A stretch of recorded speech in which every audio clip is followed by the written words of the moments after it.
Assalamualaikum warahmatullahi wabarakatuh. Perkenalkan, nama saya Dia Yukatika Sari dengan nomor NIM 2010301100. Di sini saya akan menjelaskan tentang endometriosis. Pengertian dari endometriosis itu merupakan gangguan ginekologi yang ditandai dengan adanya jaringan endometrium itu keluar dari kavum uteri, kemudian dia itu akan memicu sekresi akan memicu reaksi peradangan atau reaksi inflamasi.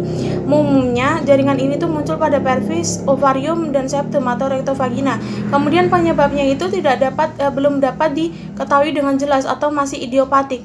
Tetapi ada beberapa teori yang menyatakan penyebab dari endometriosis tersebut. Beberapa teori, ada 4 teori, yaitu satu, teori menstruasi retrograde, yaitu menyatakan bahwa menstruasi itu keluar bukan dari melalui tuba falopi kemudian ke vagina, tetapi dia kembali lagi ke tuba falopi kemudian melekat pada rongga pelvis atau rongga peritoneum, kemudian dia berimplantasi atau dia menempel lebih kuat lagi ke rongga peritoneum, kemudian menstruasi yang tidak dapat keluar secara fisiologi itu akan bermetaplasia atau dia akan merusak atau menghancurkan dari peritoneum tersebut, kemudian akan menghasilkan angiogenesis atau jaringan yang bersifatnya merusak.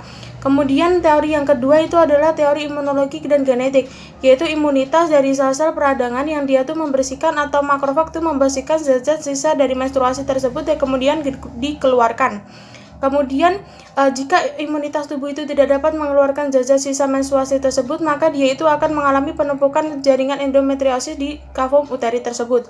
Kemudian yang ketiga itu adalah teori metalpasia, yaitu menyatakan bahwa endometriosis itu dia terjadi karena akibat adanya sel-sel epitel yang berasal dari sel-sel epitel tersebut. Terdapat selomik pluripotent atau sel otak atau sel tumor yang melekat. Dia tuh hidup di daerah pelvis yang dapat membentuk jaringan endometriosis tersebut. Kemudian yang keempat itu ada teori emboli limfatik dan vaskuler, yaitu dia menyatakan mekanisme dari endometriosis tersebut. Endometriosis tersebut itu tuh berada di luar pelvis. Dia berada di retropariental. Terdapat beberapa sirkulasi limfatik. Di beberapa penelitian menyatakan bahwa 29% wanita yang mengalami endometriosis tersebut dia itu akan ditemukannya nodus limfatik pada pelvisnya. Nodus bercak-bercak limfatik endometriosis tersebut dia akan menempel ke dinding peritoneum, kemudian dia akan menyebar ke paru-paru dan rongga tubuh lainnya atau bagian tubuh lainnya. Kemudian tanda-tanda dan gejalanya itu yaitu ada nyeri pada pelvis. Nyeri pada pelvis ini adalah tanda dan gejala yang paling utama yang akan dialami oleh seseorang yang menderita dari endometriosis tersebut. Nyeri ini tuh bersifat kronis dan dia akan berulang. Kemudian dia tuh timbul sebagai dysmenorrhea.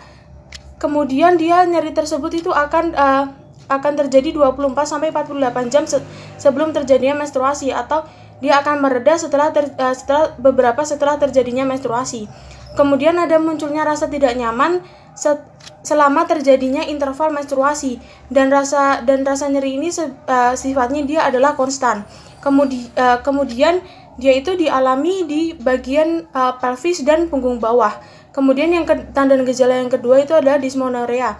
Dysmenorrhea itu merupakan rasa nyeri yang dialami saat haid, diakibatkan adanya sekresi sitokin pada peritoneum dan adanya pendarahan lokal pada sarang endometriosis tersebut, dan oleh adanya infiltrasi endometriosis dalam saraf pada rongga panggul. Kemudian yang ketiga itu adalah dyspareunia, itu merupakan rasa nyeri yang dialami saat berhubungan seksuality. Itu terdapat 2, yaitu primer dan sekunder. Kalau misal primer itu adalah rasa nyeri yang dialami saat mulai terjadinya senggama, tetapi kalau misal sekunder itu rasa tidak nyaman saat terjadinya senggama. Rasa tidak nyaman ini akan muncul saat telah terjadinya rasa bebas nyeri pada saat mulai bersenggama. Ini karena akibat endometriosis itu secara komplit sudah menempel pada ruang rahim. Kemudian yang keempat itu adalah yang terakhir, tanda gejala yang terakhir itu yaitu adalah infertilitas atau endometriosis tersebut didiagnosis itu 2 kali lebih sering dialami oleh wanita yang infertil daripada wanita yang fertil, sehingga harus dicurigai pada kasus yang infertil. Nah, efek endometriosis itu pada infertilitas atau pada kesuburan yaitu terjadinya gangguan pada lingkungan rahim akibat sehingga perletakan sel telur yang telah dibuai di dinding rahim itu menjadi terganggu. Akibatnya sel endometriosis atau jaringan endometriosis tersebut yaitu akan merusak sel telur yang telah dibuai karena sifatnya adalah metaplasia. Kemudian cara pemeriksaannya itu ada 4, yaitu 1 ada uji lab laboratorium, yaitu memberikan sampel ke lab untuk memeriksakan apakah dia itu menderita endometriosis atau tidak.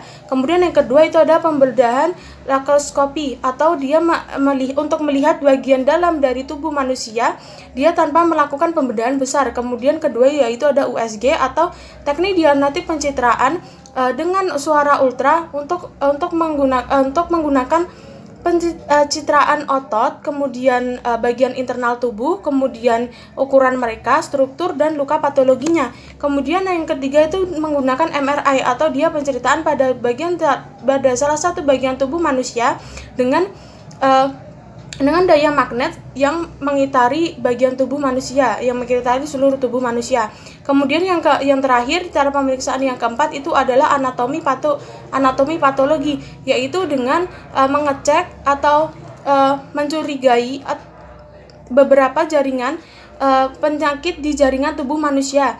Jadi ini pemeriksaannya itu menggunakan pembedahan pada jaringan tubuh pasien tersebut. Sekian dari saya penjelasan dari endometriosis tersebut, kurang lebihnya saya mohon maaf. Wassalamualaikum warahmatullahi wabarakatuh.